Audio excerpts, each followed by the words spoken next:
Today I'm going to talk about selective laziness. In order for us to succeed in business, by end of this video, you will understand what are the things that you could do, especially going on a to-do list diet and how to go on it and how to practice selective laziness so that you could create meaningful and financially rewarding actions. See, in order to be successful, you have to embrace selective laziness. What is selective laziness? I'll explain that in a second. But before that, we have the tendency to be biased towards habitual action. Understand this deeply. We are biased towards habitual action. So selective laziness is practicing being lazy about the things that you don't want to be doing that are not important and useful enough for you. So what does that mean? It means that you are focusing your energy and your attention on things that rewards you. And how do you pick those actions? I'll share that in a second. So what are the things that I could do and what are the things that I should not do? And we will go to that. I'm going to teach you exactly how to do a to-do list diet. And I'm going to explain what a to-do list diet in a second. Because what is happening to us is we are having so many things bombarding our mind that we have become information obese. And because we became information obese, we are not able to focus on the most important things that we want to do in life. Why? Because there are so many things that are coming at us, we don't know what to do.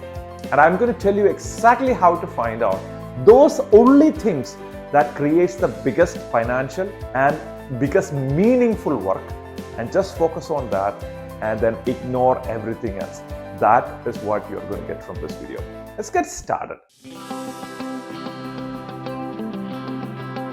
What is selective laziness and how is it going to be useful? So selective laziness is the practice of focusing only on those things that are meaningful, financially rewarding. And what are the financial rewarding? How do you calculate that? How do you calculate what task is financially rewarding and what task is not enough financial rewarding or simply waste of your time? Okay. So for that, you have to first of all embrace selective laziness. In olden times, you might have heard a lazy man/woman's mind is devil's workshop. Today, devil has upgraded. A busy mind is a devil's workshop because we are way too much distracted. We have the TikTok mindset. We have the Instagram 1-minute mindset, the YouTube short mindset. We are not able to focus on one thing at a time. We are constantly seeking pleasure, a dopamine arousal, a dopamine drop so that we could feel good. When we go on Facebook, Instagram, somebody likes our video, our picture, a squirt of dopamine is released, which makes you feel wanting to do that again. And I work with technology companies. I work with companies doing $10 to $100 million to grow and scale their business at a zero and help them to become $100 million companies and $1 billion companies. And as I work with them, I see this firsthand. Technology companies have you by hand. You understand what I'm talking about. Okay, so because of that, you need to figure out and own your time and you need to go on a to-do list diet. Because what is habituated for you is normal for you. You think this is what I need to be doing. And technology companies have figured out a way to help you to habituate, creating this dopamine in your body. Dopamine is kind of a pleasure, happiness type hormone. And through this hormone, they are biologically conditioning you to short-term thinking. And if you keep on doing something short-term for a long time, you become a short-term person.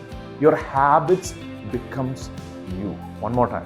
Your habit becomes you and you become the habit. So you want to make sure that you break out of the habit and practice selective laziness. So how do you go on a to-do list diet? First of all, understanding that many of the things that you're doing are not relevant to your business at all, not relevant to your life at all. So we need to take charge of our life by one simple way to do is to write down 10 things that you want to do in your personal life and 10 things that you want to do in your business life. And if you are in a career, if you work for somebody else, consider your job as a CEO of that job. Imagine that there is this fascinating quote from Martin Luther King, which I'll talk to you about in a second. But before that, if you are a software engineer, if you're a doctor, if you are a dentist, imagine that you are the CEO of that job. That will help you to become an entrepreneur someday. I'm assuming that's why you're listening to me. So become the CEO and start thinking in a way that you have a personal list of 10 things, business list of 10 things, and from that, scratch off 18 things from both sides so that we have one thing that you could do in your personal life and one thing that you could do in your business life. 19 of those things or 18 of those things, I need some training on mathematics now, are postponed. You are lazy to work on them. Normally, what happens is you're too lazy. It happens to me too. I'm not blaming you or judging you. We are too lazy to work on that one thing that you should be working on. We do everything else but the important. Isn't that fascinating how our mind works? So we do everything else but the most important thing that needs to be done. Why? So many behind the scene reasons. This video is not about it. I have done numerous videos on how human mind works and how we postpone and why we postpone and so on and so forth. So imagine if you are an innovator of a business, so somebody who invents something, or imagine you are a marketer, you are really good at marketing something, or imagine you are a salesperson and you started a company. So these are the general 3 angles that you would probably start a company from. Or you are an operations manager for a company. You saw the company was like not managed, operated well, and all of a sudden you started your business. The moment you step into business, what do you realize? It's much more complex than you thought. There are so many moving pieces in business. So what happens? You get into this ocean of tasks. You have to file the taxes. You have to respond to letter from government. You have to do this thing. You have to pay the state tax. You have to file this claim, and you have to get the money back from the government. You have to pay payroll, and oh my gosh, I have to do the payroll too. And you have to sweep, and you have to clean, and you have all of a sudden. You became a slave of a business, which is fine in the beginning, right? You had a really good job probably, and you really had like making so much money. But what happened is you became a slave of a business. So now what happened is that you're working 40 hours a week, relaxing, like spending weekends in Bahamas and or wherever you spend, or in Goa, or wherever you spend your weekends. You're relaxed, you're traveling, you're spending. You had a fascinating time. Now you don't have time. You work 7 days a week for 80 hours and still you're not making the money that you want. That's how entrepreneurs start their journey. But in your case, you might be in a much better situation where you're doing $10 million or more, or maybe less than that. So as I work with people who are doing $10 million to grow to $100 million and $100 million people to grow, companies to grow to $1 billion, what I'm recognizing is that the habits that we created as a startup, it's still staying. Unless and until you break through those habits and drop the things that you should not be doing at all, your business is not going to grow to the next level. It's not the fanciest thing to say, it's not the motivating thing to say, but that is the truth. We have to abandon the task that you shouldn't be doing at all. So let me give you an example. Imagine you have a $12 million company. You are a $12 million annual revenue organization. For every month, you're doing $1 million in business. That means every day, $1 million divided by 30 on an average, you're doing around $30,000 per day. So if you're working 10 hours a day, which means that every hour your company is creating value and accumulating $3,000. Is that fair to say? So if you're a CEO of a $10 million company, you shouldn't be spending time on tasks that are cheaper than $3,000. Is that clear? And if you are a $100 million CEO listening to this, your number is $30,000. So if you're not getting $30,000 worth of value in a business activity, you are simply wasting your time. And you're like, so how about my son? he calls me all the time, it's a distraction. No. When it comes to your family, your wife, your children, your family, you turn this off. But when it comes to work, you turn this on. When it comes to your personal health, you are not going to go to a gym and say, hey, I worked out for 1 hour, I need to get $30,000, That's not how this works. You need to take care of your body. You need to sleep possibly 7 to 8 hours a day so that you have the energy to perform at the highest for these 10 hours. And you need to have a balanced family, your family, kids and loving beings around you who takes care of you, who support you in your mission so that you could move forward. So we are separating the personal and business. When it comes to business, you need to get your hourly rate. And every time you need to be checking with yourself, is this a $3,000 activity? Is this a $30,000 activity? Is this a $300 activity if you're doing $1 million? And you're like, oh, is this sustainable? Of course it is sustainable. There are people whose dream is to make $10, $15 an hour. One more time. There are people in this world, around the world, for their dream, their biggest dream is to make $10 an hour or $15 an hour.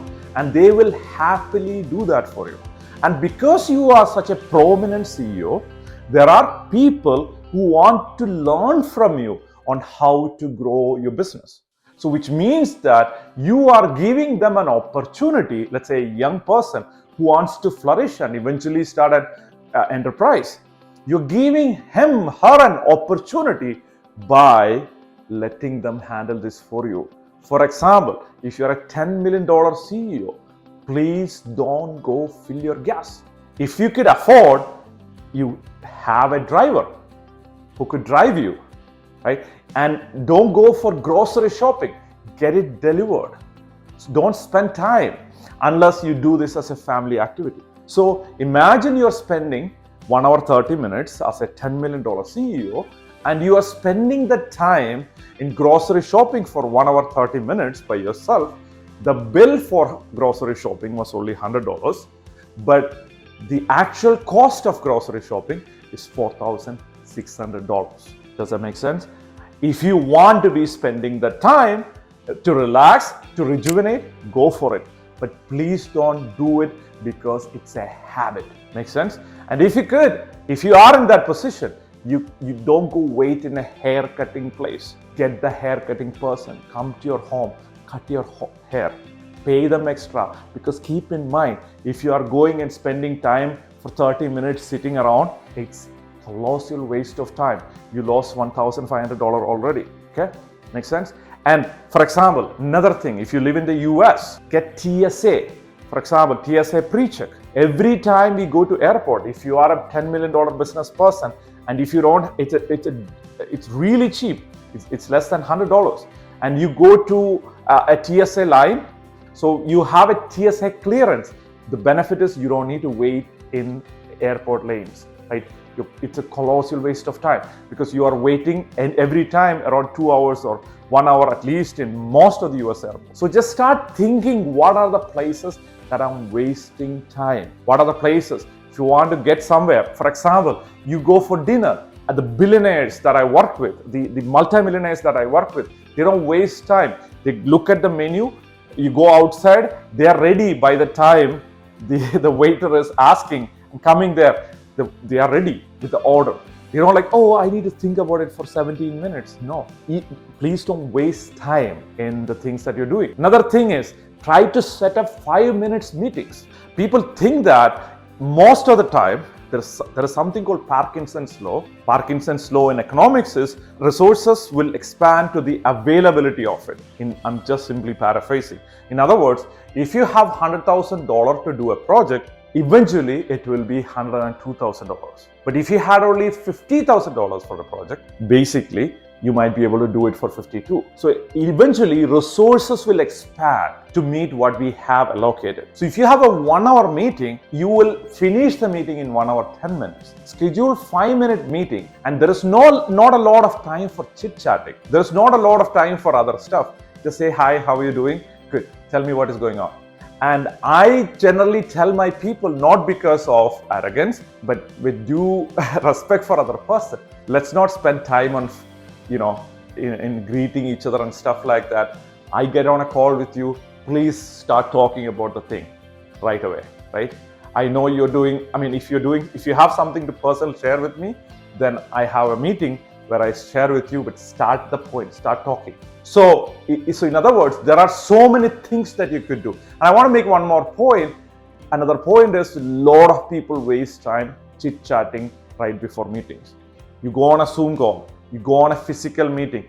The most productive things that I saw that I could do is the time before a meeting starts. And when I was in corporate, and in my case, this is always true, but when I was working in corporates, typically the CEO comes 15 minutes late. So I will have some papers to be doing.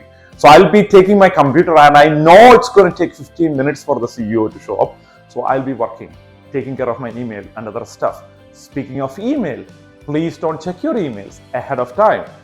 Like in the morning, make sure that you have most important things scheduled ahead of time, right? So which means that Stephen R. Covey has this fascinating metaphor that we use in our organizations, which is big rock, small rock, pebble, sand. So the metaphor is, in his book, one of the ideas that he shared is that like there is a jug empty, and there is a kettle that is filled with water, and there are some big rocks, there are some small rocks, and there are some pebbles and some sand. How do you fill the jug? What is the most efficient way?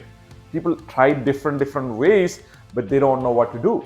Right? Some people said, oh, let's put the rock in, let's put the sand in, let's put the water in. After you pour the water, when you put the rock, the water is spilling. So the teacher said, the best thing to do is make sure that your big rocks are put into the jug. So you have 2 or 3 big rocks put in, and then you take the smaller rocks to be put in. This is selective laziness, because you are ignoring the tiny actions. You're prioritizing based on what is most important, what is $3,000 per action. Those are the rocks. Make sense? Not checking your email, not responding to somebody on Instagram, not checking out the Instagram model. It is actually doing the actual work that creates more than $3,000, so that you could make your hourly rate to be $30,000 instead of $3,000. Make sense? Eventually you could grow to that point.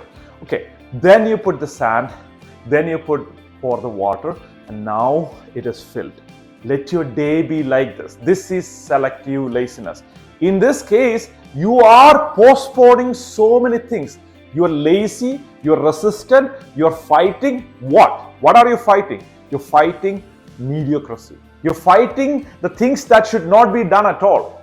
You have some sort of kind of totally resisting and resenting, doing the small, tiny stuff that doesn't make an impact. You're so focused into the $3,000 activities, and you might lose some money, $50, $100, $200, $50, like even $1,000, depending upon your growth. It doesn't matter.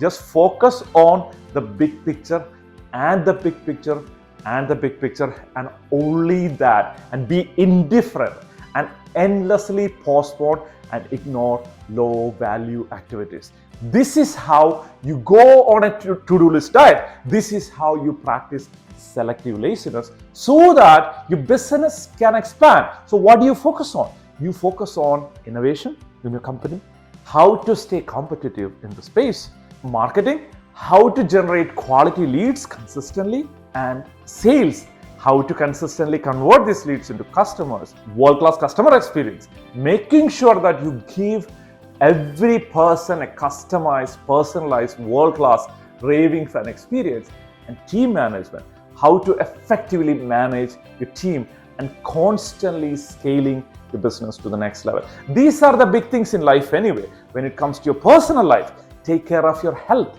take care of your body, take care of your spiritual life. Find some time to manage your stress and do some meditations. And there are videos that I spoke about managing stress. And then having deep relationship with other humans, whatever way you connect with people, right? True relationship with other human beings. And another thing is start building wealth. Start building assets. Take care of your personal finance so that you have the asset that creates money for you. If we are not doing this for ourselves, who is going to do for us? So if you just checked 17 Instagram videos and 23 TikTok videos, your life is not going to be transformed. You need to practice selective laziness doing that. But if you use it as a tool to rejuvenate after having a productive day, after having several big rocks, and then you use it as like a little bit of a water to replenish your day, replenish yourself, absolutely. I spoke about how to go to deep relaxation, and definitely there is a video that I did if you want to check that out. But definitely it's a good idea to relax, go into nature, connect with nature. In 3 days of spending time in nature, your intelligence goes up. Your intelligence is going up just because of nature. Because we are so distracted, like with the monkey with a banana, and then somebody whoever throws banana at you, like you are grabbing the banana and chewing and going and living your life. Let's live a meaningful, financially rewarding life so that you could add a zero to your business. And I look forward to seeing your comment and answering your questions. And I look forward to seeing you add a zero to your business so that you could move from $10 million to $100 million and forward. Talk to you later.